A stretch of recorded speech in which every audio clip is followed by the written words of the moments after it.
Hello नमस्कार। मैं हूं doctor Santosh Pandey, assistant professor Hindi विभाग, फिरोज़ गांधी कॉलेज रायबरेली। मैं इस क्लास में और अपने यूट्यूब चैनल स्टडी इंडिया पर अपने सभी विद्यार्थियों का स्वागत करता हूं। ये क्लास खास करके उन विद्यार्थियों के लिए है जो एमए हिंदी साहित्य अंतिम वर्ष में हैं और उनका एग्जामिनेशंस सारे हो गए हैं एमए सेकेंड ईयर के हिंदी लिटरेचर के कानपुर विश्वविद्यालय द्वारा। उनका एक पेपर बचा हुआ है हमारे उन विद्यार्थियों का, और वो है वाइबा यानी मौखिकी का। तो इस मौखिकी को लेकर के हमेशा बच्चों में एक तनाव रहता है कि मौखिकी भी 100 नंबर का होता है और ये 10 मिनट या 5 मिनट में ही निर्धारित हो जाते हैं कि 100 नंबर में कितने नंबर आपको मिलेंगे। हमारा जो वाइबा, हमारे बच्चों का जो वाइबा होता है वो 5 से 10 मिनट का एक बच्चे का अधिकतम होता है। 10 मिनट में जो इंटरनल और एक्सटर्नल आंतरिक और बाह्य परीक्षक बैठे होते हैं वो ये तय कर लेते हैं कि इस विद्यार्थी को 100 में से कितने अंक दिए जाएं। तो 10 या 5 मिनट में जो 100 नंबर में से आपको नंबर लेना है तो जाहिर सी बात है कि आपकी तैयारी भी थोड़ी बेहतर होनी चाहिए, क्योंकि जब आप वहाँ लिखते हैं 3 घंटे तब वो 100 नंबर का पेपर पूरा होता है। और यहाँ 3 घंटे नहीं, 3 घंटे मतलब 180 मिनट, और यहाँ पर केवल 5 या 10 मिनट की बात है। तो उस 180 मिनट में एक तरफ 100 नंबर मिलना है और एक तरफ 5 मिनट में 100 नंबर मिलना है। तो जाहिर सी बात है कि वहाँ पर आपको किसी एक पेपर का एग्ज़ाम दे रहे होते हैं, लेकिन यहाँ 5 मिनट में तो आपको अपने सारे जितने भी प्रश्न पत्र आपको आपके सिलेबस में, आपके पाठ्यक्रम में होंगे, उन सब के बारे में आपको जानकारी मोटी मोटी होनी चाहिए। मोटी मोटी से मतलब है कि सिलेबस आपको तो पूरा पता ही होना चाहिए, और हर पेपर में के अंदर से भी आपसे सवाल पूछे जाएंगे तो उनकी भी जानकारी आपको होनी ज़रूरी है। आप जितना बेहतर बता पाएंगे उतने ही बेहतर अंक आपको मिलेंगे। तो इस संबंध में मैंने सोचा कि कुछ आपको मैं विशेष बातें समझा दूं, बता दूं। और इन विशेष बातों के संदर्भ में सबसे पहली बात तो यही है कि ये वाइबा किस प्रकार से कंडक्ट किया जाता है, वाइबा में किस प्रकार से सवाल पूछे जाते हैं। ये मुख्य रूप से ये 2 बातें हैं। तो सबसे पहली बात पर हम आते हैं कि वाइबा कंडक्ट कैसे होता है। तो देखिए, ऐसा होता है, विश्वविद्यालय जो है आपका छत्रपति साहू जी महाराज विश्वविद्यालय कानपुर, वो 2 परीक्षकों की नियुक्ति करता है। एक होता है बाह्य परीक्षक और एक होता है आंतरिक परीक्षक। ये दोनों परीक्षक जिस विभाग का वाइबा होता है, जैसे मान लीजिए हिंदी विभाग का वाइबा है, तो हिंदी विभाग में बैठेंगे और आप सभी लोग उसके बगल जो भी रूम होगा उसके आसपास उसमें आप बैठेंगे और एक एक करके एक एक विद्यार्थी को वहाँ पर बुलाया जाएगा। वो विद्यार्थी आएगा, उस विद्यार्थी को अपने साथ लेकर के क्या आना है ये आप ध्यान से सुन लीजिए। उस विद्यार्थी को लेकर के आना है एमए फर्स्ट सेमेस्टर और सेकंड सेमेस्टर की फ़ीस रसीद। एमए सेमेस्टर बार बार याद आता है, लखनऊ विश्वविद्यालय से जुड़ चुका है इसलिए सेमेस्टर याद आता है। ईयर, एमए फर्स्ट ईयर में जब आपने एडमिशन लिया होगा तो उसकी फ़ीस रसीद। फिर एमए सेकेंड ईयर में आपने एडमिशन लिया होगा तो उसकी फ़ीस रसीद। एमए सेकेंड ईयर में आपने जो एग्ज़ामिनेशन दिया है उसका एडमिट कार्ड होगा आपके पास, वो एडमिट कार्ड, आपका आधार कार्ड, और आपको कॉलेज की तरफ से, महाविद्यालय की तरफ से एक आई कार्ड मिला होगा। ये कुछ 3-4 कागजात ऐसे हैं जिनको आपको लेकर के महाविद्यालय में उस दिन उपस्थित होना है। अगर हम दिनांक की बात करें कि ये वाइबा कब होगा तो वो आपको ग्रुप पर सूचित कर दिया जाएगा। फ़िलहाल बहुत जल्द ये वाइबा आयोजित होगा। तो इस तरह से वो सारे डॉक्यूमेंट्स आप लेकर के आएंगे। वो सारे आप, जब आपको, जैसे मान लीजिए कि आपका नाम है ए, हमारे जो भी वहाँ पर नियुक्त किया जाएगा नाम बुलाने के लिए, उसने नाम बुलाया आपका, तो आप आएंगे, विभाग में बैठेंगे जहाँ पर वो आंतरिक और बाह्य परीक्षक बैठे होंगे, उनके सामने एक सीट होगी, उस पर आप बैठेंगे और फिर आपने सारे डॉक्यूमेंट्स चेक होंगे कि आप वही विद्यार्थी हैं जिसका एग्जामिनेशन होना है। यहाँ पर मौखिकी कोई फर्जी या कोई नकली या कोई गड़बड़ विद्यार्थी तो नहीं है आप। वे सारे डॉक्यूमेंट चेक होंगे।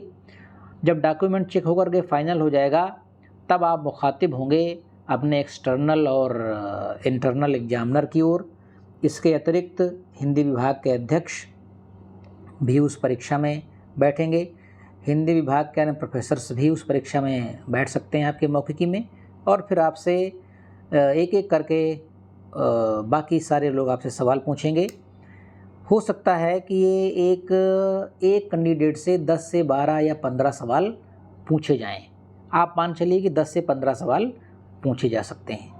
अच्छा वाइवा का मतलब यही होगा कि अगर आपसे 15 सवाल पूछे जाएं तो कम से कम 70-80% सवालों का आप सही जवाब दें।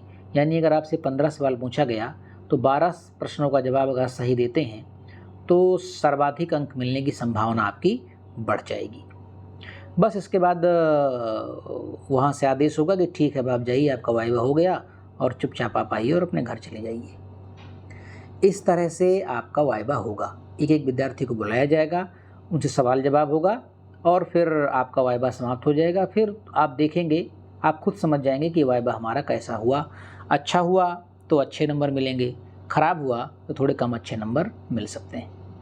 तो 100 नंबर की बात है, इसलिए इसको बहुत हल्के में ना लें, बहुत लाइट ना लें इस चीज़ को।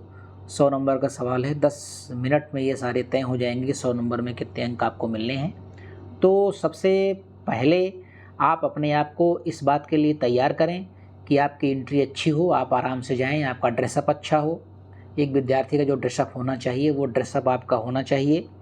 ऊल जुलूल ड्रेस पहन करके ना आएँ तो बेहतर होगा।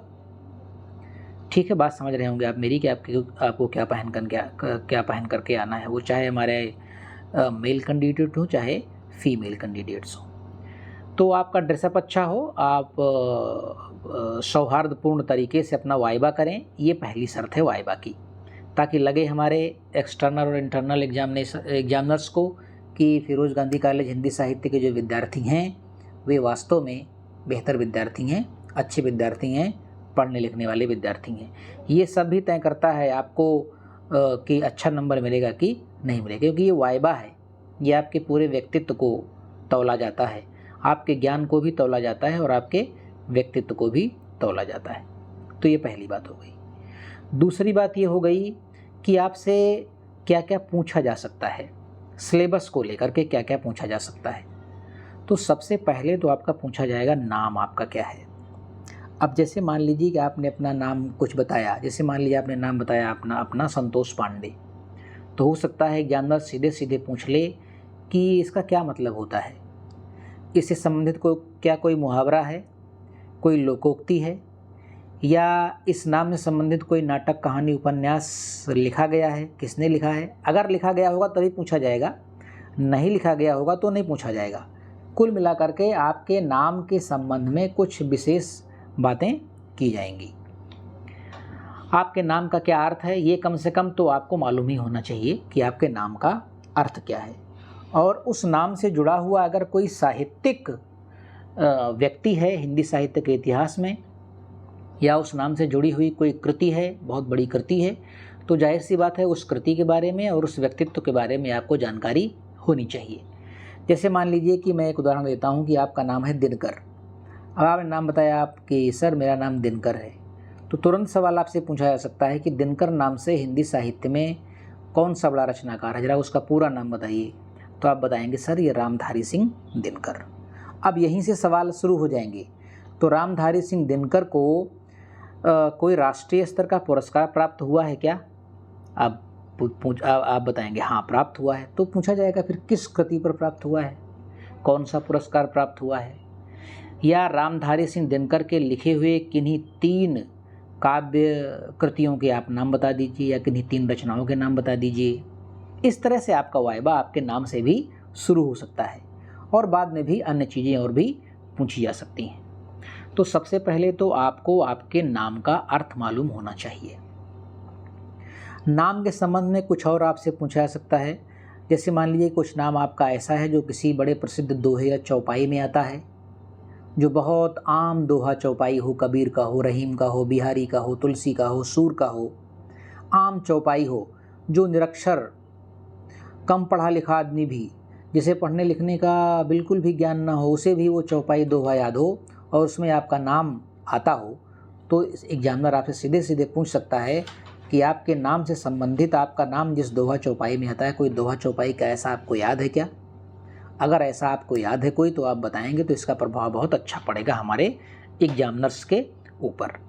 ठीक है, तो इस तरह से आपने नाम को लेकर ज़रा सेंसिटिव रहें और तैयारी कर लें कि आपके नाम का क्या अर्थ है। क्या उस नाम से कोई चीज़ रिलेट करती है? अगर रिलेट करती है तो उसे भी आप एक बार ज़रा जा करके देख लें। अब आते हैं हम दूसरी बात पर। अब दूसरा सवाल जिसके पूछे जाने की संभावना है आपसे, हो सकता है कि दूसरा सवाल सीधे सीधे आपसे ये पूछ लिया जाए कि आपका सिलेबस क्या है? क्या आपको अपना सिलेबस मालूम है? ज़रा बताइए आपका पाठ्यक्रम क्या है? अब यहाँ पर आकर के हमारे विद्यार्थी प्रायः फंस जाते हैं। क्यों? क्योंकि हमने देखा है कि परास्नातक स्तर पर पढ़ने लिखने को लेकर के जो रुचि होनी चाहिए, वो रुचि विद्यार्थियों में थोड़ी कम दिखाई पड़ती है। तो सिलेबस आपको पूरा मालूम होगा, ये ज़रा सा मुझे तो संदेहास्पद है ज़रा सा ये। शायद आपको सिलेबस पूरा ना मालूम हो। तो इस सिलेबस को ज़रा सा आप ठीक से देख लेंगे कि ये सिलेबस आपका कैसा है। देख क्या लेंगे? मैं आपको अभी इसी वीडियो में इस सिलेबस के बारे में डिटेल से बता दूंगा। तो पहला चीज़ हो गया आपका नाम संबंधित कोई चीज़ पूछी जाएगी। दूसरा हो गया आपका पाठ्यक्रम पूछा जाएगा। उस पाठ्यक्रम के बारे में मैं अभी इसी वीडियो में चर्चा आपसे कर लूँगा कि वो पाठ्यक्रम कैसे पूछा जाएगा और कैसे आपको बताना है। पूछा जाएगा मतलब पूछे जाने की संभावना है। फिर हम आते हैं नंबर 3 पर। नंबर 3 पर पाठ्यक्रम के बाद हो सकता है आपसे फिर सवाल पूछे जाएं। आपका जो सिलेबस है बीए से लेकर के एमए तक का, उसके आधार पर आपसे फिर सवालों की झड़ी लगेगी। फटाफट दनादन एक से एक सवाल आपसे पूछे जाएंगे और आप उनका जवाब देते हुए चले जाएंगे। सारे एग्जामिनर्स अपने सामने सीट रखते हैं, आपके नाम के आगे वो नंबर देते हुए चले जाएंगे कि किस प्रकार से आपने सवालों का जवाब दिया है, और बाद में कैलकुलेट होकर के वो सारे नंबर इकट्ठा वहाँ पर लिख दिए जाते हैं। ये प्रक्रिया होती है। अब ये जो सवाल हैं ये किस तरह से पूछे जाएंगे, ये ज़रा सा हम मोटा मोटा पहले समझ लेते हैं, फिर डिटेल में हम आगे बात करेंगे।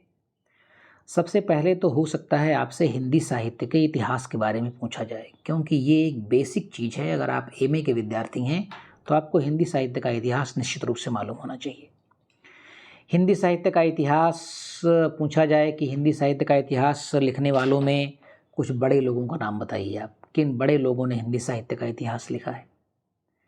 या आपसे पूछा जा सकता है कि हिंदी साहित्य का काल विभाजन के बारे में आप क्या जानते हैं, कितने कालखंडों में हिंदी साहित्य के इतिहास को बांटा गया है। फिर उस कालखंड में उपकालखंड तमाम प्रकार के आते हैं, उनके बारे में पूछा जा सकता है। फिर किसी एक कालखंड के बारे में स्पेशली पूछा जा सकता है। किसी एक कालखंड के किसी 1, 2, 3 कवि के बारे में स्पेशली आपसे पूछा जा सकता है, उनके बारे में आप बताइए क्या जानते हैं। या हो सकता है हिंदी साहित्य के इतिहास के जो 10-15 बड़े कवि हैं, जैसे सूरदास हैं, कबीरदास जी हैं, तुलसीदास जी हैं, इधर आपके आचार्य महावीर प्रसाद द्विवेदी हैं, भारतेंदु हरिश्चंद्र हैं, आचार्य रामचंद्र शुक्ल हैं। फिर आप इधर छायावाद में आ जाइए तो आपको अभी रीतिकाल में भी बड़े बड़े कवि हैं, आचार्य केशव हैं, चिंतामणि हैं, देव हैं, घनानंद हैं, आलम हैं। आदिकाल में आपके सरापा हैं, अमीर खुसरो साहब हैं। तो ये इस तरह से छायावाद में आएंगे, प्रसाद हैं, पंत हैं, निराला हैं, महादेवी वर्मा जी हैं। आधुनिक काल में आए पे आप तो फिर अज्ञे शुरू हो जाएगा और फिर बहुत सारे बड़े कवि आते हैं। तो इन कवियों के बारे में आपसे बहुत आसानी से सवाल पूछे जा सकते हैं, निस्संदेह इस प्रकार से सवाल पूछे जा सकते हैं। तो इस प्रकार से कुछ आपसे सवाल पूछे जाएंगे। फिर अगला आपसे क्या पूछा जा सकता है, आपने जो भी सिलेबस अपना बताया होगा, जैसे मान लीजिए कि आपका पहला जो फर्स्ट पेपर है वो है आधुनिक काव्य। अब आधुनिक काव्य में जयशंकर प्रसाद जी हैं, सिलेबस में है आपके। तो हमारे एग्जामिनर को, जो भी एग्जामिनर्स बैठे होंगे, उनको ये पूरी तरह वो आश्वस्त होंगे कि जयशंकर प्रसाद को तो आपने पढ़ा ही होगा, क्योंकि आपके सिलेबस में है और एमए फाइनल के सिलेबस में भी जल्दी पढ़ा होगा आपने। तो वहाँ से अच्छे खासे सवाल आपसे पूछे जा सकते हैं। प्रसाद का कौन सा सर्ग है, श्रद्धा है, इड़ा है, लज्जा है, मैथिली शरण गुप्त हैं, उनका 9वां सर्ग है।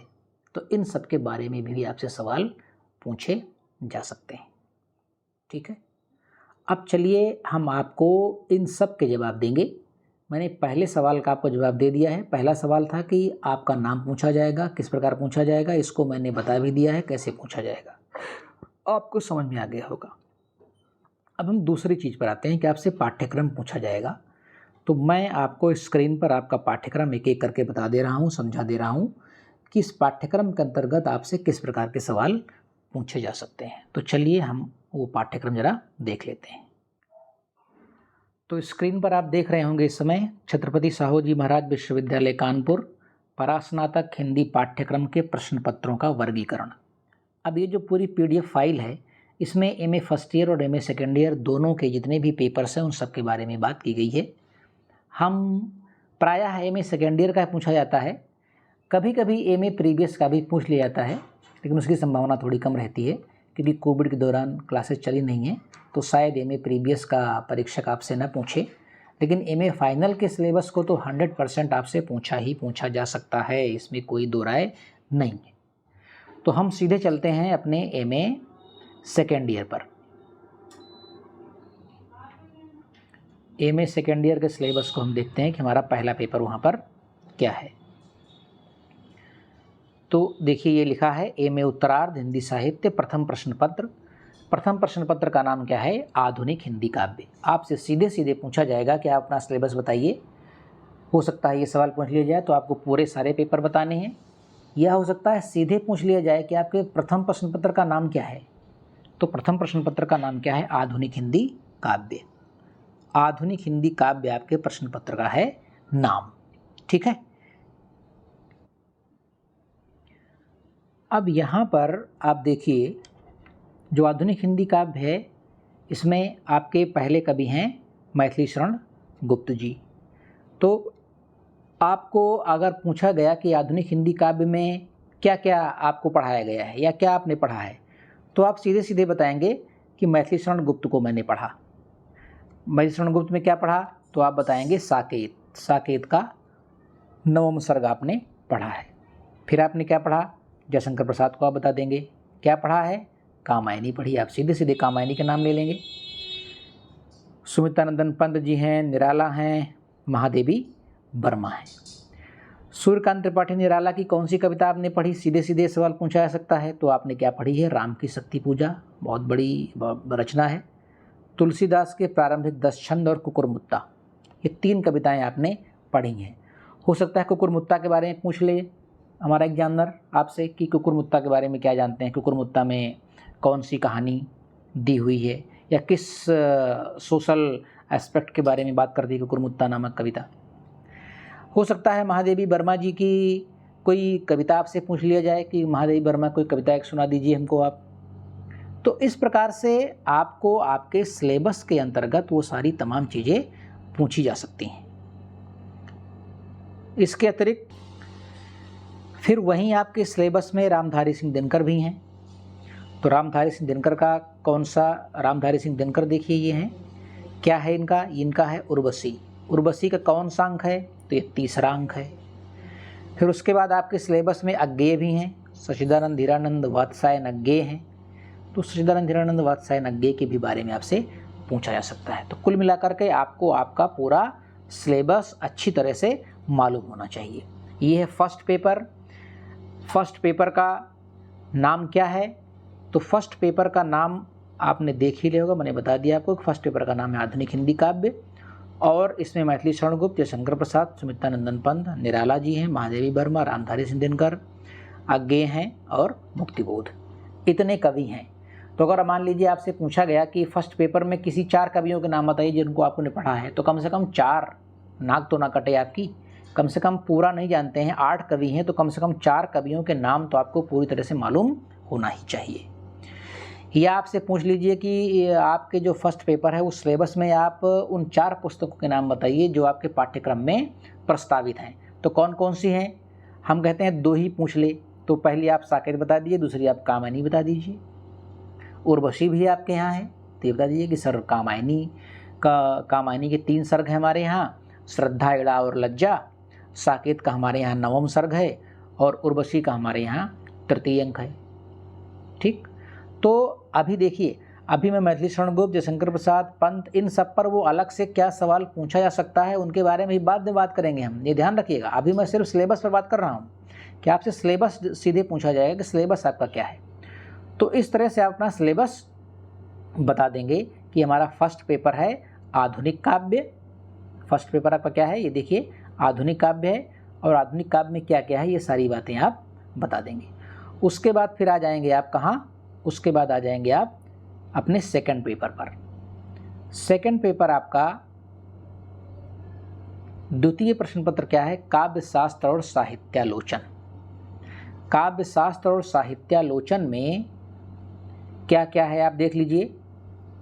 सबसे पहले है रस सिद्धांत, ये देखिए रस सिद्धांत। फिर आपको अंदर नहीं पूछा जाएगा कि आप बताइए रस का स्वरूप, रस निष्पत्ति, ये नहीं बताना है सिलेबस में। आपको बस अगर पूछे सवाल आता है उधर से एग्जामिनर की तरफ से कि सेकंड पेपर जो काव्य शास्त्र और साहित्यालोचन है उसमें आपने क्या क्या पढ़ा, तो बस यही बताएंगे आप कि रस सिद्धांत पढ़ा मैंने, अलंकार सिद्धांत पढ़ा मैंने, रीति सिद्धांत पढ़ा मैंने, वक्रोक्ति सिद्धांत पढ़ा मैंने, ध्वनि सिद्धांत पढ़ा मैंने। ठीक है, ये आप बता सकते हैं बहुत आसानी से। उसके बाद फिर क्या पूछा जा सकता है आपसे? फिर आगे आप बताइए कि हमको पाश्चात्य काव्यशास्त्र भी पढ़ने को इसमें है, क्या क्या पढ़ा पाश्चात्य काव्यशास्त्र में आपने? तो आप बता दीजिए मैंने प्लेटो को पढ़ा, अरस्तु, लोंजाइनस, ड्राइडेन, वर्ड्सवर्थ, कॉलरिज, किसी भी आप 3 या 2 का भी नाम बता देंगे तो ये पर्याप्त होगा, बहुत आसानी से ये पर्याप्त होगा। फिर आपसे पूछेगा और आगे बताइए आप, तो आगे आप बता देंगे क्या कि ये मैथ्यू अर्नोल्ड हैं, टी.एस. इलियट हैं, रिचर्ड्स हैं, फिर और तमाम हिंदी के लोग हैं, हिंदी की आलोचना है, हिंदी आलोचना में भी तमाम प्रकार की आलोचना है। तो कुल मिलाकर के कम से कम जितना मैंने अभी बताया उतना तो आपको बताना ही चाहिए आपके सेकंड पेपर में। सेकंड पेपर आपका क्या है फिर से देख लीजिए एक बार, काव्य शास्त्र और साहित्यालोचन। नाम तो कम से कम 100% आपको याद ही होना चाहिए कि सेकंड पेपर आपका क्या है, काव्य शास्त्र और साहित्यालोचन। अगर आपसे पूछा जाता है सिलेबस क्या है तो पूरा बताएंगे, फर्स्ट पेपर ये, सेकंड पेपर ये, थर्ड पेपर ये, फोर्थ पेपर ये, फिफ्थ पेपर ये सारा बताएंगे आप। ठीक है, तो फर्स्ट पेपर आपका आधुनिक काव्य था, सेकंड पेपर है आपका काव्य शास्त्र और साहित्यालोचन। अब आइए थर्ड पेपर हम देख लेते हैं। थर्ड पेपर आपका कौन सा है? थर्ड पेपर ये है, इसका नाम है प्रयोजन मूलक हिंदी एवं पत्रकारिता प्रशिक्षण। प्रयोजन मूलक हिंदी एवं पत्रकारिता प्रशिक्षण आपका थर्ड पेपर है। अब इस थर्ड पेपर में क्या क्या है देख लीजिए आप। इसमें 2 खंड है, एक खंड का है, खंड का में प्रयोजन मूलक हिंदी है, ये प्रयोजन मूलक हिंदी है पूरी की पूरी, और खंड खा में मीडिया लेखन और पत्रकारिता प्रशिक्षण है। कम से कम इतना आपको याद होना चाहिए कि सर इसमें 2 खंड हैं, खंड का में प्रयोजन मूलक हिंदी के संबंध में बातें की गई हैं, हिंदी के विविध रूप हैं, कार्यालय हिंदी है, कंप्यूटिंग है, अनुवाद है, ये सारी चीज़ें हैं। और खंड खा में मीडिया लेखन है, इसमें मीडिया के बारे में बताया गया है, श्रव्य माध्यम के लिए लेखन है, जनसंचार हैं, दृश्य श्रव्य हैं, तकनीकी नवाचार हैं, इन सब के बारे में हमको बताया गया है। ये आपका है थर्ड पेपर, प्रयोजन मूलक हिंदी तथा पत्रकारिता प्रशिक्षण। अब हम फोर्थ पेपर की जरा बात कर लेते हैं कि फोर्थ पेपर आपका क्या है। तो फोर्थ पेपर है आपका, फोर्थ पेपर में कई ऑप्शन हैं, हम लोगों ने जिस ऑप्शन को अडॉप्ट किया है यहाँ फिरोज़ गांधी कॉलेज में वो क्या है वो जरा देख लेते हैं। वो है आपका साहित्यिक निबंध। जो ये सब न्यू वालों को बता रहा हूँ मैं, जिनका न्यू कोर्स है, न्यू कोर्स में फोर्थ पेपर क्या है, साहित्यिक निबंध है। न्यू और ओल्ड का भी चक्कर है, यहाँ पर ज़रा ध्यान दे लीजिएगा आप। अभी मैं न्यू के बारे में बात कर रहा हूँ, इसके बाद मैं बता दूंगा कि ओल्ड में कौन कौन से पेपर हैं। तो न्यू में चौथा पेपर आपका क्या है, ये है साहित्यिक निबंध। साहित्यिक निबंध देखिए साफ साफ लिखा हुआ है कि परास्नातक हिंदी के समस्त पाठ्यक्रम से किसी एक विषय पर 100 अंकों का एक निबंध निर्धारित समय अवधि में हमें आपको लिखना होगा। ये हुआ आपका चौथा पेपर साहित्यिक निबंध का। और पांचवा पेपर आपका है मौखिकी, जिसकी आप आज परीक्षा देने आए हैं। ये है आपका पांचवा पेपर। तो इस प्रकार से आपको सिलेबस कम से कम पूरा का पूरा मालूम होना चाहिए। अब हम जरा समझ लेते हैं कि जो ओल्ड कोर्स वाले हैं उनका पाठ्यक्रम क्या है। तो उनका पहला पेपर है आधुनिक काव्य, सेकंड पेपर है काव्य शास्त्र एवं साहित्यालोचन, थर्ड पेपर है प्रयोजन मूलक हिंदी, फोर्थ पेपर है भारतीय साहित्य, पांचवा पेपर है पत्रकारिता प्रशिक्षण, छठवां पेपर है साहित्यिक निबंध और सातवां पेपर है मौखिकी। ओल्ड कोर्स में 7 पेपर हैं, न्यू कोर्स में 5 पेपर हैं। न्यू कोर्स में पहला है आधुनिक काव्य, दूसरा है काव्य शास्त्र एवं साहित्यालोचन, तीसरा है प्रयोजनमूलक हिंदी तथा पत्रकारिता प्रशिक्षण, चौथा है साहित्यिक निबंध और पांचवा है आपका वाइवा या मौखिकी। तो इस प्रकार से ये पूरा सिलेबस मैंने आपको बता दिया कि इस सिलेबस को लेकर के आपसे तमाम चीज़ें पूछी जा सकती हैं। अब अगले पार्ट में हम आपसे ये बात करेंगे कि किस प्रकार के सवाल पूछे जाने की संभावना ज़्यादा है। सीधे सीधे हम उन सवालों पर बात करेंगे और उन्हें आप याद कर लें, अच्छी तरह से अपने दिमाग में, अपने स्मृति में सहेज कर रख लें, ताकि इस 100 नंबर में आप अच्छे से अच्छे अंक पा सकें। और बस ये 10 मिनट का काम होगा, 10 या 5 मिनट में आपको निर्धारित हो जाएगा कि 100 नंबर में कितने नंबर आपको मिलने हैं। अच्छा, दूसरी बात क्या है, जितने नंबर आप यहाँ पाएंगे इसी आधार पर एमए फर्स्ट ईयर का भी नंबर आपका निर्धारित होगा, क्योंकि एमए फर्स्ट ईयर में तो कोई मार्कशीट और नंबर आपको मिला नहीं है, तो इसलिए एमए फर्स्ट ईयर के भी नंबर एमए सेकेंड ईयर के भी आधार पर आपको दिए जाएंगे। तो आप सावधान रहें, जितना अच्छा नंबर आप इधर पाएंगे उतना ही अच्छा नंबर आप उधर पाएंगे और आपका मेरिट अच्छी खासी बन जाएगी। तो चलिए, हमारे साथ आप इन देर तक बने रहें। मैं अपने सभी मित्रों का, अपने सभी विद्यार्थियों का आभार प्रकट करता हूं कि कम से कम आप अच्छे से पढ़ लिख रहे हैं। अगली वीडियो में इसी प्रकार इसका पार्ट 2 मिलेगा आपको। इस पार्ट 2 में हम सीधे सीधे उन क्वेश्चंस पर आएंगे जो हमारे एग्जामिनर्स आपसे पूछ सकते हैं या जिनकी पूछे जाने की संभावना प्रायः वाइवा में होती है। तो उस वीडियो का आप इंतजार करिए, हमारी मुलाकात आपसे उसी वीडियो में होगी। तब तक के लिए नमस्कार।